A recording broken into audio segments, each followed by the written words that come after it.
Hello, folks, and welcome to a Ubisoft News Plays episode here on Twitch. A very special one because we're playing Heroes of Might and Magic Olden Era. I have been waiting to get my hands on the game for a long time, and I know a lot of you have as well, so let's take a look at it today with our very special guests. I'm your host, Chris Waters, but here are your guests below me. We have Dennis Fedorov, the CEO of Unfrozen, developers of Heroes of Might and Magic Olden Era. Dennis, welcome to the stream. Hello guys, hello everyone. It's really great to be here with you. We are very excited to have you, as well as Dmitry Tripolsky, game designer on Olden Era. Dmitry, welcome to the show. Thank you for having me here. Nice to see you all. Dudes, I'm excited. I'm getting into a battle here. Gonna do a better job than our non-spell casting auto battle does. But let's set the stage for folks before we get into telling you what you're seeing, right? Let's just share a few rules here of the channel. We're super stoked to have y'all here watching. We're going to be asking some of your questions to Dennis and to Dmitry throughout the course of the stream, so just put them into the chat. We may not be able to get to them right away. We got a lot to talk about. There's a lot of curiosity around this game, but rest assured, we'll be serving up some questions. Please feel free to chat, discuss what you're seeing, get into it in the chat. Just remember to keep it respectful of the host, of your guests here, us on screen, of your other fellow chatters, and of course, all the developers at Unfrozen who've been working so hard to bring this game to you. Okay, Dennis, let's get our very basic sort of what are we looking at straight away. Which faction am I playing as here? I mean, it's the Schism. It's a new Schism faction. Yeah, it's a new skins faction, and right now you are fighting with some kind of tonic eldritch creatures. It's actually new factions that were just announced properly, and we're really excited how people reacted on that. So in terms of the lore, because Olden Era is a new game, new installments in the franchise. From the beginning, we decided that there should be some kind of new old school factions and new factions.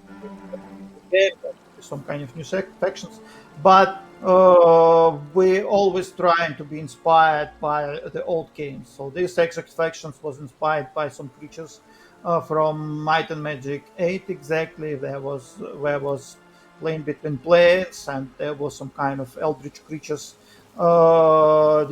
deep down below, and that's why we decided to create this snowy inspired some kind of Lovecraftian eldritch creatures, eldritch factions, and we're really excited how the people react on that, because people like snow them, people like snow elves, and so on. So this faction is about cold, about some kind of horror, and you are actually feeling like you're freezing in this exact faction. No, it's actually pretty dangerous creature here, but I guess you will be able to defeat it successfully. So we really like the faction. And you know what? I will shout out right now your Unfrozen's Steam page, folks. First off, go there and wishlist the game if you haven't already. But secondly, there are some very sort of in-depth and informative, very rich sort of dev blogs and explainers, and especially the Schism faction reveal has a lot of great information in there. So if you haven't checked it out yet, I highly recommend that you do, folks. Now, I'm fighting here this cave dragon. I'm trying to raid its horde. My hero has a very powerful spell that Dmitry, you recommended that I pick up, which I've been using to great effect, yeah. But I'm not sure magic is really doing the thing against dragons, right? There's a small caveat here, yeah. The dragons were always magic immune characters because they're higher beings, basically ignorant to all those mortal spells. So that's a small bit of a surprise for you, but in general, this spell will help you quite a lot, I guess, in the earlier battles.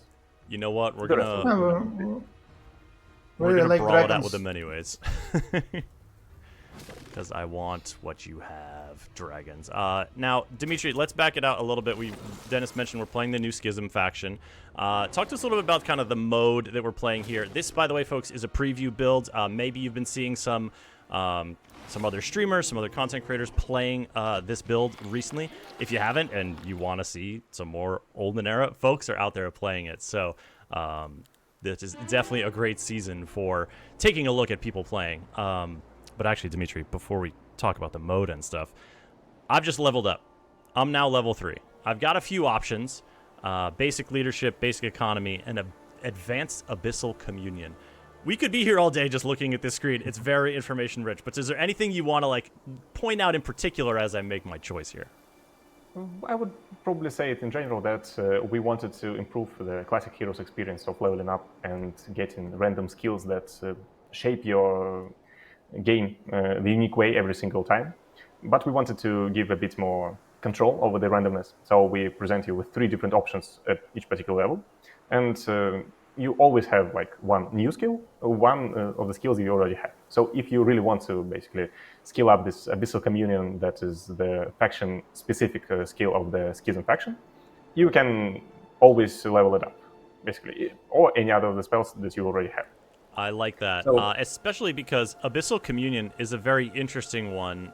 From my just to kind of summarize it, let me know if I'm right here, but this actually kind of can boost my creature count because I'm like being very in tune with this like Lovecraftian abyss that Dennis was mentioning. in a lot of ways, yes. One of the ideas for this faction was that there are eldritch horrors that are being summoned from beyond, and there are ways for you to basically summon more and more troops to your army with this unique faction ability. And the more you battle, the more you fight, the more you win those fights, the more you increase your numbers, but only for a limited amount of time.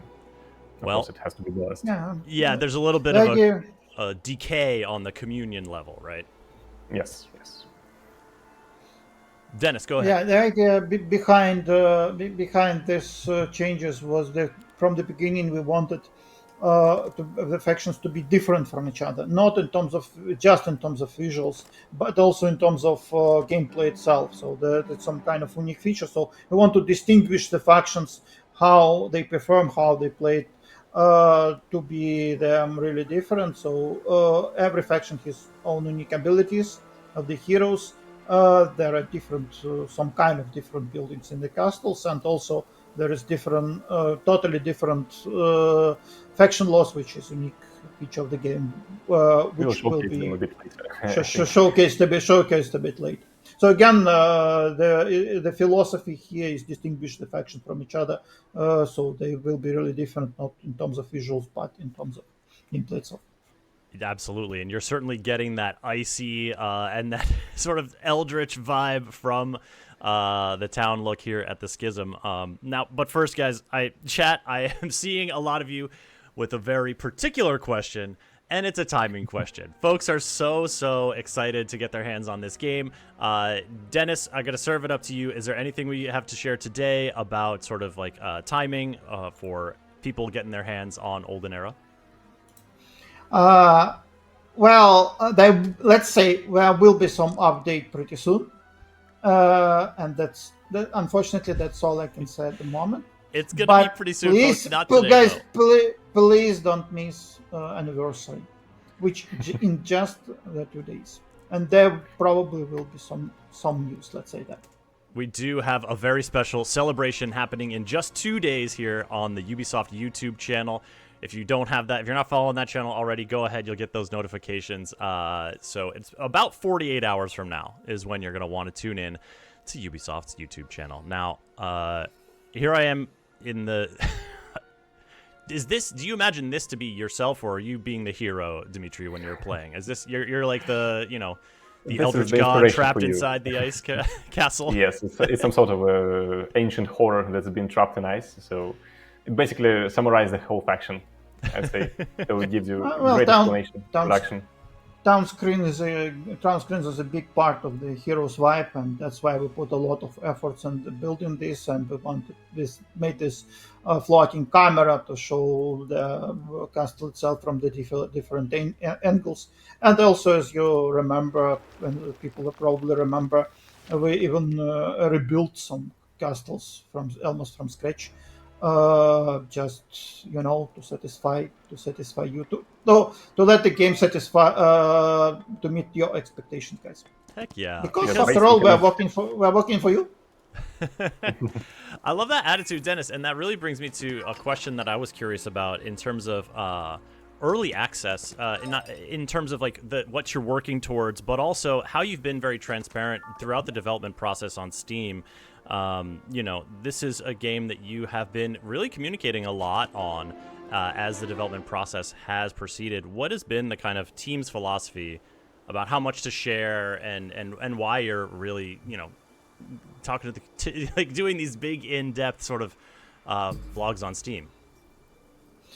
Yeah, obviously, the game has this legendary franchise has a lot of history, and we definitely want to meet the expectations of the fans. And obviously, next heroes cannot be built without helps and feedback from the player base.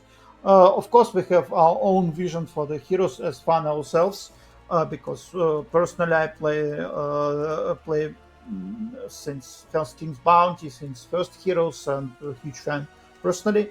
But without the great help of the community, it's impossible to build the heroes. That's why, again, our philosophy is communicate a lot. We're literally talking every day and receiving feedback every day from all the platforms, from our Discord. And please, guys, if you haven't joined our Discord yet, please do that, because we are answering there every day. Personally, I try to answer the questions personally every day in Are you out Discord, there in the Discord, uh, Dennis? literally every day, and I answering personally every day. I Because and love it. I really like that. I really like that because you cannot create great game, purely great game without be in touch with the community. And that's why, since the announcement, we implemented a lot of different stuff based exactly on the people's feedback. That was the point, and that's why how we created our first game, Eratus. And actually, people like that a lot, that we are communicated, that we are talking constantly, getting feedback and showing the people that we are actually listening them and respect their opinion and so on. Obviously, we cannot do everything, but at least we are trying our best to do as much as we can. We And this philosophy will continue. That's why we need early access, because early access really helps you, and community shows you is the direction is correct or not. yeah, and I like that. That. Oh nope, we don't need to. I did not mean to click on that's a bit of a that hasty creature. decision on Oh your part, I'd say. no. Okay. Well, I guess we're just gonna flee this situation and try to rehire them. Dimitri, Yep. what have I done? Sometimes that happens. Some of the monsters, especially on the harder templates, and we'll talk a bit more about templates later on, are kind of difficult, as we have a lot of also difficulty settings, and this is not the easiest difficulty, so you may encounter some hard squads here and there, and Oh, you yeah. should be careful with who you're messing with, basically. I should be more So, careful. a bit, kind of bit. And as you Well, can see, since you fleed with your hero, you Yeah. can rebuy in the tavern. It's like a hero's classic version of. it And costs a pretty penny though, so I don't recommend it. Chat. but for example, if you have like a level 20 hero, you don't want it to die miserably in the battle and to be gone forever. So you flee from battle, and then you can rebuy it with all the skills and all the experience this hero gains throughout the playthrough.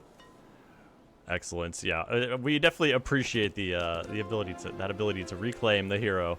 Okay, I'm sorry. I was playing a little bit beforehand, and I need to just zoom in on this particular. There's so many amazing so much amazing artistry in this overworld here, but this in particular was very striking. The circle of life, and it appears to be this massive skeleton that is like overgrown with some sort of, roots entwining through it. Oh, guys, this is awesome. Yeah, our team has made a terrific job with this game. We're really proud of the objects and all design decisions we have here. And we wanted to make those objects as vibrant and as distinct as possible. So there won't be like two basically the same I don't know, temples or coliseums. We wanted every single object to be unique. So when you want to do things the unique way, you sometimes come up with skeletons overgrown with bloody thorns, I guess. It just looks so cool. And, I've zoomed in a little bit here so we have a little bit more visibility on that and the detail in the environment here. This is, of course, not only are we working with the Schism faction, but this is in their kind of biome, right? This is home turf for Schism heroes.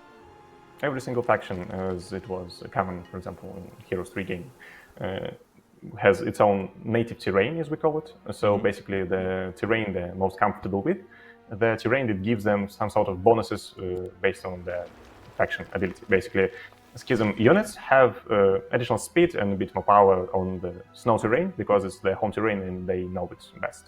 And Temple faction, the more traditional Crusader faction, has bonuses on the grass and dungeon on the dirt underground way. So you'll be able to see a lot of different biomes. We'll try to showcase as much as possible in this game. This game, we're really proud that it has a lot of content, a lot of biomes, and a lot of unique features. So we'll try to show you as many as possible. Yes, we're going to try to get into it for sure here. All right, I'm out of movements. I'm out. I've built. We can extend the day. Now, chat, I know you've been sending in the questions. I'm going to serve one of them up right now. We also, shout out to Etheril in chat. That is Bart off the Unfrozen team. So if Etheril's out there answering your question, they've got the knowledge. And I think one of them they touched on, but I'll serve it up to you guys. Lemba on Linux wants to know, will there be hot seat with and without co-op? So asking about kind of the modes you have planned. You mean in this particular demo, the all three game modes are present. So it's first of all, it's classic mode when you traditionally moving around the map and collecting collecting heroes, hiring heroes, collecting resources, and so on. Also there is a special created one hero mode because this was one of the suggestions from the community itself. People like to play with one hero mode because it's more quicker, more easier for newcomers. You don't need to manage all these heroes and so on. And also the games itself are quite way faster. And also there is arena mode, which is quite some kind of quick game, quick battle when you collecting artifacts, collecting heroes, collecting hero creatures, and just going to quick fight. We will show it to you a bit later.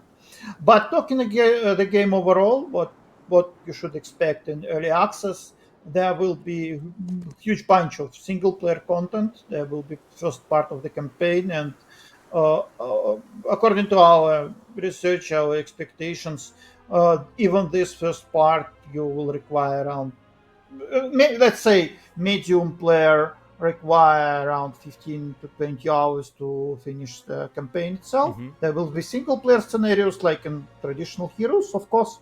It's impossible to imagine a Heroes game without single player scenarios, and of course randomly generated maps.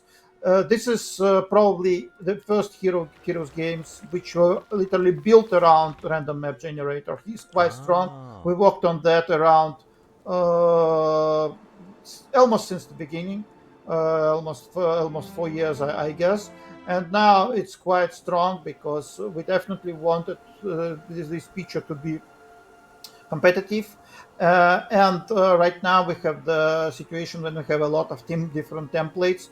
So every single game, every single time you go on the map, it will be randomly generated map. So it will increase the replayability a lot.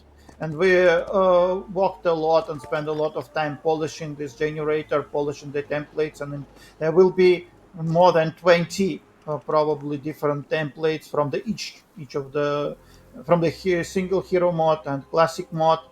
And of course, we will improve this feature through early access. And of course, all of this will work in multiplayer. So in multiplayer, there will be matchmaking, ranking system. So you will not require to manually find the opponent, even though you can do that. But if you like, you just press one button and participate in quick match. Or you can use a custom lobby and play whatever you like with your friends and so on. Again, in arena, in one hero mode, in classic mode, and so on, picking the templates, picking the maps, whatever you like. And there will be also the first part of our map editor. Let's say it's some kind of beta stage right now, but we will improve it through all the time through alliances. I So love there will be a it. lot of content because we worked on the game almost 5 years already. But the thing is that there are a lot of suggestions, and right now we're figuring out how to implement the maximum we can, and what should be postponed till early access and later. That sounds like you guys have a lot on your plate, and there's a lot to be excited about. Thank you for detailing all of that. Now I'm approaching the summit of Frigid Heights. I would love to acquire this for myself, but I'm also very sensitive that my mana is a little bit on the low side.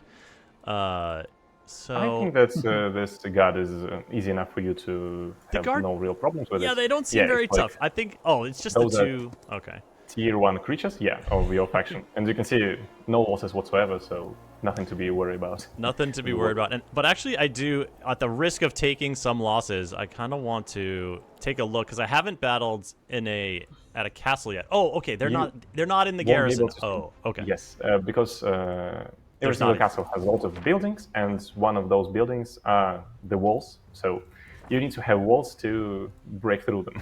Yes, okay, makes sense. You know what? Then we'll just make quick work of these guys. We'll get to see some of these battle animations. One of my favorites is actually this, the Agashoth Rider, and just the worm, like, slithering down the battlefield is just so gratifying, and it leaves a little bit of a trail as well. One of my favorites, for sure. As, an early Schism main. Yeah. It's right? my personal favorite as well, I'll be honest, as I love this aesthetics and I love how the monsters turned out to be. And the monsters are fighting alongside with these elves that try to conjure them, basically to summon them from beyond, and got a bit corrupted. And there will be some story alongside their creation. Yeah, and when you're looking here, you have the sort of very clear breakdown of sort of the various stats of your individual creature, how many you've got, what their HP is. These sort of the various abilities and active abilities that you can apply. And then also a little bit, if you click this little feather here, you get a little bit of a story. The Rift Dweller of the ground forms a bond that it intertwines with the mind of its elven rider. The boundary between the beast and rider is tenuous, Dimitri. And artifact and all of that has its own lore and it has its own meaning in the universe. And we really wanted to satisfy those passionate people who really want to read the lore, to understand what's happening and how everything is going on. And we wanted to provide them with the opportunity to dive deeper into that. So we have quite a detailed lore, but we wanted to hide it a bit from the more casual audience that don't want to be basically await with those texts everywhere. So we try to do like a bit for everyone. I do appreciate that because, it is definitely... Here, let's take these guys out. There is definitely a... with a Heroes game, especially with Olden Era, there's a richness, there's a depth of information that is very gratifying to delve into, but is not necessarily information that you either, you don't necessarily need it in every moment, on every turn. So I imagine that's a bit of one of the challenges of this game and development is kind of, all right, how much are we showing to the player? How much, when are we giving them this information? And how easy for them to access? It's all about striking a balance between a game being deep and complex for it to be interesting, to go deeper, to spend like tens and hundreds of hours in, but to be accessible and approachable by an audience that wants to just get acquainted to some degree. Yeah. So that's the thing we try to do. And for example, that's one of the reasons why we wanted to make all the creatures unique. And as you've shown before, I suggest you to open the city screen after this battle to go a bit in details about the creatures we have in the game. Actually, what's it? This is a... Okay, hold on. We got to make my little artifact choice here. I've just freed up the Monty Hall. What do you pick in here, Dimitri? What's your choice? I suggest, as it's like your main hero, one of two choices. Either +2 attack, as it's the hero that will be fighting the most with the biggest army, and the one that you're basically accumulating all the experience to be your main character of your story. Or the head torch, as it's the character that is running towards the danger to see all the different treasures first. It's up to you. Yeah, you know what? For the sake of us and chat, for the sake of us all being able to see more of this gorgeous map, I'm going to take the head torch, and already it's revealed that there's more of our sort of cursed penguins waddling around. I don't know if there's some explanation of who those guys are. There's more mysteries to uncover here for sure. Who knows? Maybe we'll have the explanation for those in the game later on. Actually, and speaking of that lore, we had a comment from Leech Force in the chat. If folks here want to deep dive on lore, there is a ton of it in the posts on their Discord's content reveal channel, especially with the hero reveals. So again, we'll have our mod post that Discord link, the Unfrozen Discord, a place to connect with the community, with the developers, and apparently discover a lot of lore that awaits you in Heroes of Might and Magic Olden era. Yes, our amazing team is always posting some new updates, some sneak peeks into different heroes, different objects and their descriptions. So if you want to unravel this lore yourself, you can join our Discord channel and follow those updates. And also follow our devlogs. They're also mentioning quite in-depth stuff, some here and there. Or just send a message to Dennis, because Dennis, you're out there on the Discord, as you mentioned before. That's another way to do that. Yeah, there is actually original story behind each hero, and our narrative team put a lot of efforts to make all of them interesting, because it's quite cool to go deep into the lore somehow, and it's not about only the heroes, but about item descriptions, for example, and so on. So we definitely want the game to be interested not in just terms in the gameplay, which is I think follows the classic Heroes of Might and Magic formula, which is awesome. But at the same time, be interested in the narrative itself. But again, we respect the original lore, and so there will be some kind of familiar, even though the events of Olden era goes back in time, so it's around 300 years before the events of Heroes of Might and Magic 1, but it's the same universe, it's Enroth, so even though it's Chandemi, so there will be some familiar heroes as well.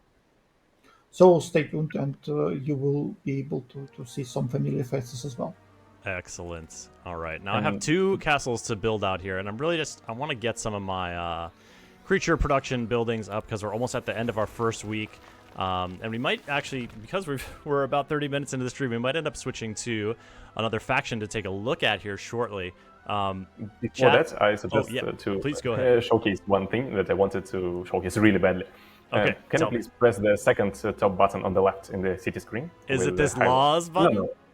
No. You can press it as well, yes. It's one of the important mechanics that we have, one of the important additions in this game that separates it from any other previous Heroes game.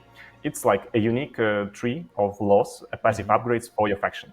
So whenever you choose a faction, you have this unique law tree for this particular faction that improves your faction in particular aspects. Some of the laws improve the quality of your characters, of your minions, of your units, and some of them give you bonus experience, modifications to your gain in terms of gold and resources, and a lot of those, and every single faction has its own unique law tree. As you can see, you can enact one of those, yes, and you have quite a lot of tiers, like 5 tiers of progression. You need to invest in the earlier tiers to unlock the later ones. And this is basically the experience of your heroes, but transferred to your faction in general. So you have much more ways to interact with your faction and to adapt to different situations you may encounter. So if you're fighting against this particular faction of Temple, maybe you would want to invest more in attack rather than in defense, for example. So you can adjust your gameplay style, you can adjust it both to your opponents, to the conditions, and to your own personal liking. If you want to play with this particular unit, you can invest a lot of law points in this particular unit, and maybe some tier 2 lowly creature would become the most dangerous enemy of them all for your opponents. You know, It's I was totally just thinking that because on the other, I played it on another map. I was playing a game to get ready for the stream today, and what I noticed is that there were a ton of like cultist dwellings around my building. So not only does it increase my base cultist spawn or generation in my town, but also I can go out and recruit a bunch of them. So if I plow some laws into cultists, all of a sudden, just like you were saying, that's really juicing that element of my army, and I can spec into it. And also, folks, I'll just point out here that there are buildings. Here it's the Abyssal Remnant, but it increased the amount of law points you get every day. And so by investing in that, you can accelerate your progress down this law tree, down to some of the, items that boost your higher level characters, that have sort of bigger impact on your hero, your town, and your sort of your gameplay altogether. Sorry, before we click out of here, I just want to draw your attention to this one in the corner. This is like 4 mystical arms yanking at some chains deep in the hole. What's coming out of there? It's an involuntary summons. Yes, every single faction has its own unique buildings with unique effects, and as this faction of portals and summoning, it felt natural to give this faction an ability to basically recruit units in your capital from your dwellings that you conquered outside of it. So you can have easy access to them basically anywhere. I like it. As well. In fact, I'm gonna even if you maybe conquered something in the other corner of the map, you will be able to recruit here. You can pull them through the abyss to reach where you are. Okay, let me serve up a chat question or two.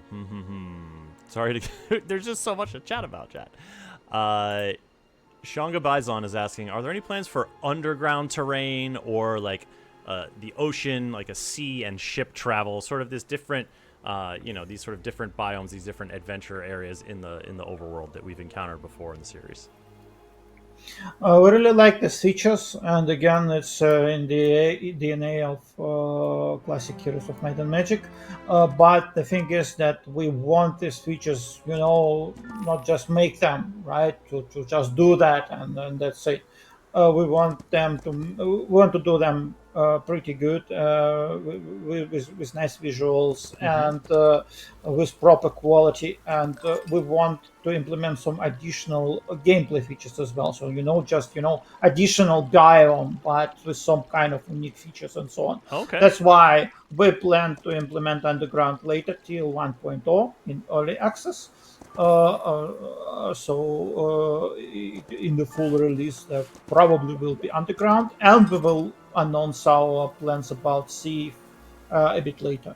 There is water on the maps, but to make this really interesting interactive gameplay, we need to think a bit more to implement this feature with proper quality. So there will be additional announcement about our plans about it exactly later. Sounds great. Yes. I've just freed someone from a hanging cage here, and I've acquired a new hero. This is a new one for me. I'm very intrigued about this. So this is obviously a hero from a different faction because we're seeing some different creatures here. We see the swordsman, we see the crossbowman.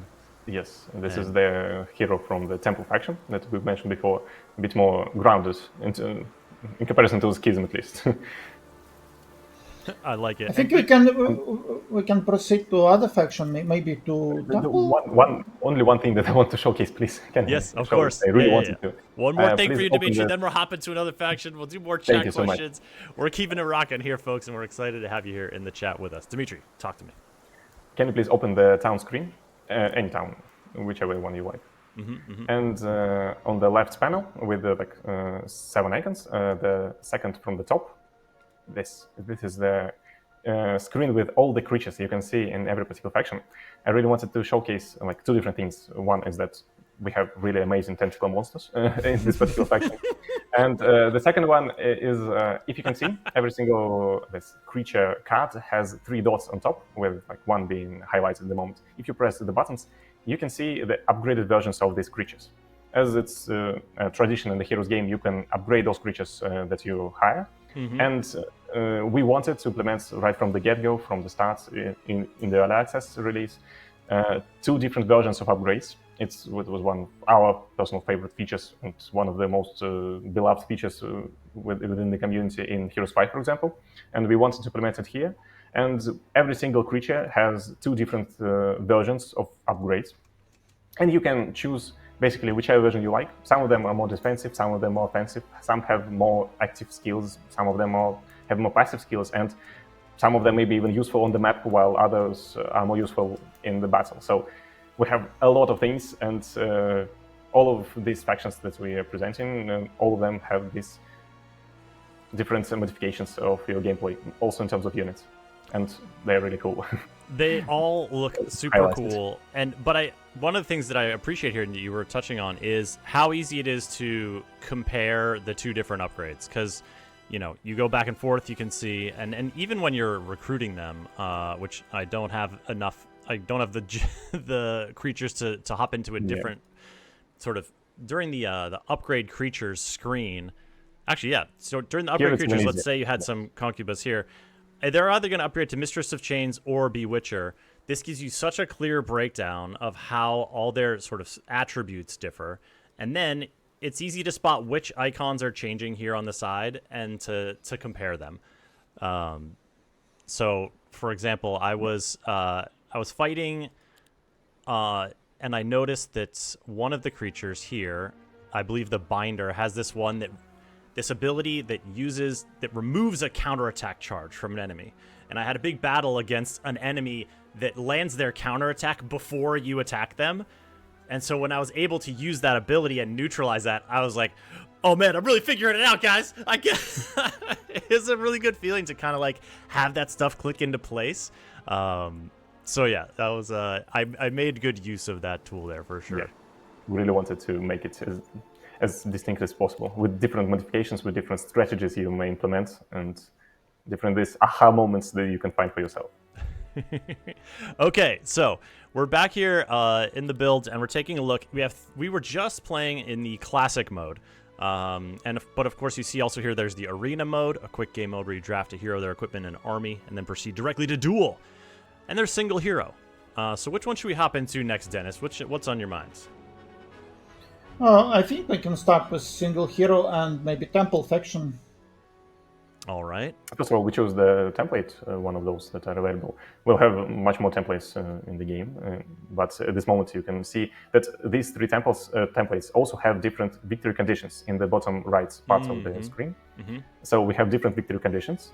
And for example, one of them is like Battle of Champions is our new improved version of victory condition, where you basically scout the map, explore it, find treasures, and improve your army. And after some period of time, you and your opponent are teleported in this grand arena where you fight to the death. And whichever hero loses, basically this player loses the game altogether. So you don't need to run after you won this grand battle to the other player's castle to conquer it, to maybe kill every single small unit that he has here and there. The game is over here and there because you won, because you are the champion, basically.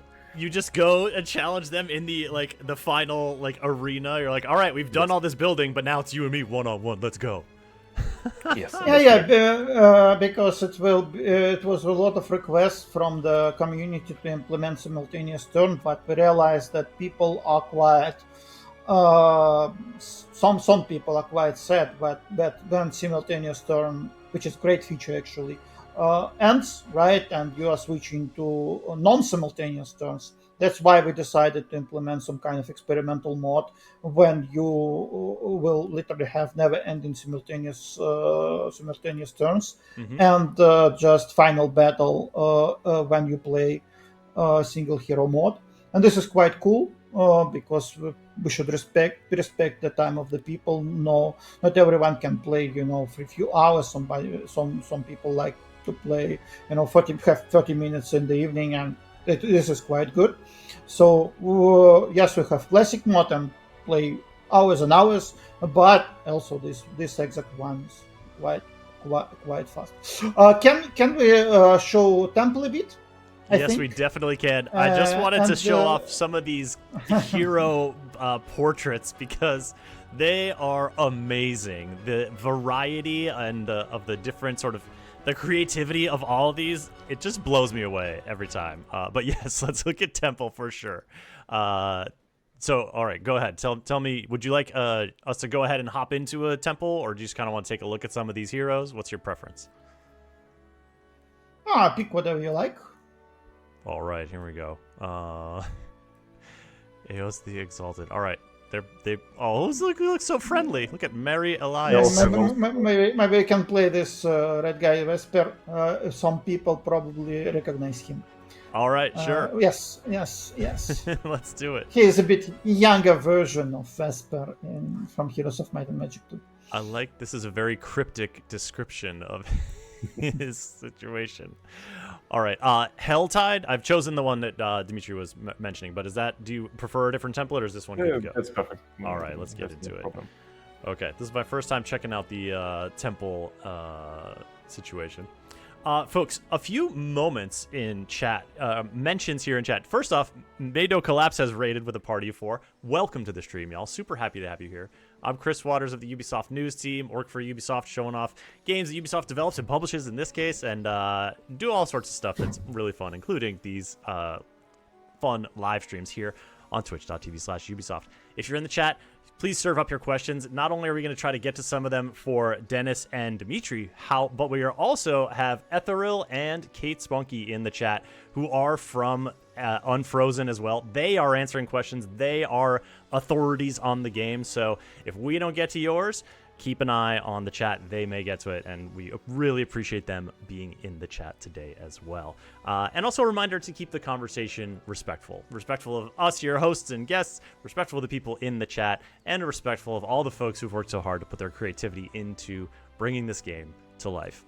Okay, here we are. We have hopped in. It's like a breath of fresh air. I feel warmer already being outside of the frozen tundra. Well, we wanted to make. Can you travel a bit Yeah. with your hero? Mm-hmm. So we wanted the